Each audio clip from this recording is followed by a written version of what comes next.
Hello VC, it's time to respond to another thread. This time it's Light Breeze.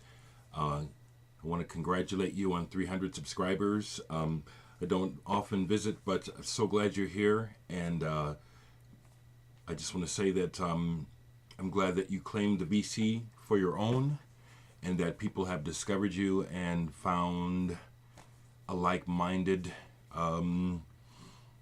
sister. So congratulations, Light Breeze. Yeah, nice question, nice premise for the thread. So let's get to it because I have a few things to show. Don't want it to be too long. So you wanted to do the 5, 10, 15, 20. Yeah, I'm one of the old folks here, not the oldest though. I was born in 1955, so when I was 5 in 1960, I don't have any, I do have a couple things to show, but what I'll do is I'll play one of my favorite songs. I was 5 years old in 1960. I remember a lot, and there are a lot I don't remember, but one of my favorite songs on the radio was by a guy named Jimmy Jones, and it was called Good Timin', and I have it on my, this was it. All you need, I'll take a photo. Timing is a thing. It's true. Your timing brought me to you. If little baby hadn't grabbed that stone lying there all Well, I tell you what, if that doesn't age me, I don't know what does. When I was 5 years old, that was on the radio. That was one of my favorite songs. Another radio favorite of mine of that year was Theme from a Summer Place by Percy Faith. I don't have it to play right quick. I do have it, but the only records I have to show is that because I was raised by musicians, my dad was still quite active, my mom wasn't. I was surrounded by music, and even at that age, I was absorbing jazz. And two of the releases of that year that I have in my collection are John Coltrane and Don Cherry, The Avant-Garde. This came out in 1960. And also Coltrane's Sound, John Coltrane. So I chose these records out of my collection to show. This is stuff that I was actually being exposed to in my life. So everything I'm showing is directly related to my life. There are a lot of cool records I could have shown that were released these years, but they weren't part of, you know what I'm saying? Okay, so 1965, I'm 10 years old, and a big album in that year, which I do not have to show, was the Beatles 65, but I no longer have a copy of it. But some other songs that were real important to me as well. One of the early Rolling Stones songs I like was Get Off My Cloud, and that came out in 1965. That was the year that I Got You. I Feel Good was made by James Brown. Downtown by Petula Clark. I have it, but I just didn't go digging. For Your Love by the Yardbirds. Tired of Waiting for You by the Kinks. Those were some of my favorite songs on the radio of that year, 1965. Again, I want to include jazz because I was hearing it, and I had heard Sun Ra, and this is the year that this came out, when I was 10 years old, The Heliocentric Worlds of Sun Ra, Volume 2. So I had heard Sun Ra by then, and then I meant to pull John Coltrane's A Love Supreme came out in the wrong dang record. Came out that year when I was 10 years old, A Love Supreme, and yeah, oh boy, I heard this. Yeah, I got exposed to this at 10 years old. Okay, so then at 15, this is when music has always been really important, but this is when it's really taken center stage, as you all know, your teen years. So here are some records from when I was 15. Hold just a few. There's many more besides these that were very important to me. But this music was shaping my life at that time. Emerson, Lake and Palmer, first album, amazing. King Crimson, Lizard. Yeah, after their first two albums, this had me scratching my head, but the opening track came through right away. Band of Gypsies, Scorching Minds, Blowing Minds. This was blowing my mind at the time.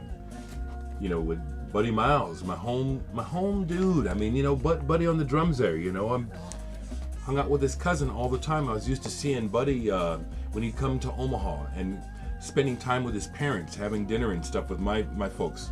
So this was just so mind-blowing to see my home, I won't call him a friend, my home crew, Buddy Miles, with one of the most amazing musicians ever to live, Jimi Hendrix. Another very important album to me at that time, and still, George Harrison, All Things Must Pass. My favorite Beatles still to this day. This album was very important to me at that time. This was the first Bowie album I bought, The Man Who Sold the World. Yes, I was intrigued by the homoeroticism. I caught it, you know what I'm saying? I was intrigued by it, you know? And thank goodness I liked the album. Superman and the title track, The Man Who Sold the World. Did I hear Bitches Brew when it came out? Sure did. Did I understand it? No, but did I get it? As far as did I get it? I sure did.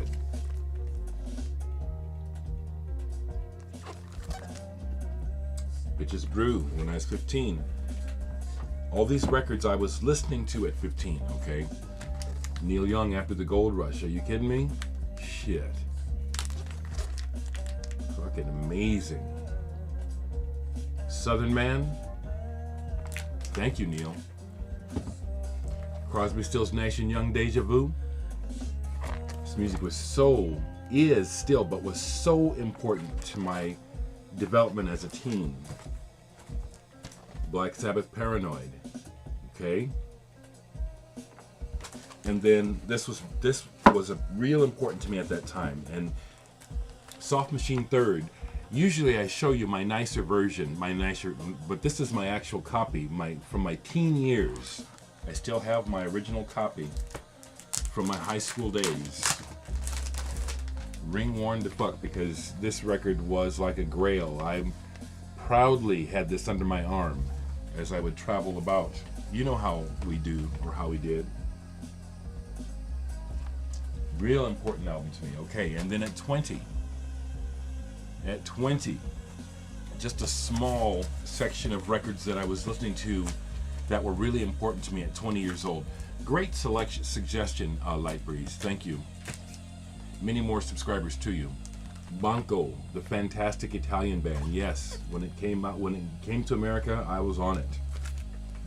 Prague, Gentle Giant, Freehand. You know, speaking of my comment yesterday, someone left a comment on one of my Prague videos. It was nice, and then at the end, it was like, if I interpret it correctly, the person is saying somebody needs to talk to you about this Prague music. No one has to talk to me about my taste. Whatever you meant, I need no one's approval. No one needs anyone's approval. Which brings up, right quick, because the social thing is real important to me. So, for example, there's another VC member that I'm getting to like. I like him, but I'm getting to like him more. It's Billy Creone. Now, as you know, Billy is way into the 80s and commercial music. A lot of stuff that you won't find in my house. Music that I would, you know, in off moments make fun of. But you got to understand it's not making fun of Billy. And I don't make fun of Billy for collecting that stuff. I respect and love Billy. Matter of fact, I see Billy as OG. He's original. He's an artist. He's in the game. He knows what it's like to be a creating musician. It's a tough world. And so Billy can listen to whatever he likes, just like the Kiss people. You know, I may hate the band Kiss, but I defend your right to listen to them. And as a fellow human being in all situations, I stand by your side, Kiss Army fans, okay? I wanted to put that out, you know. Billy Creone, totally cool, okay? Don't fuck with people, you know. You know, the only people that do that stuff are really immature, okay? Let's get that straight. You people that are out here doing nasty stuff, you know, it's not good. You can't justify it, okay?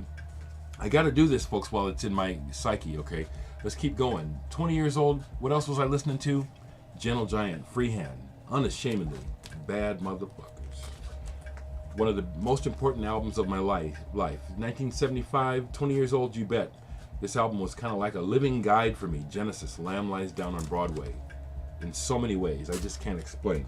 As well, Steve Hackett's first solo album, Voyage of the Acolyte, came out at the same time. This could have been a Genesis album. This is so fantastic. Just excellent.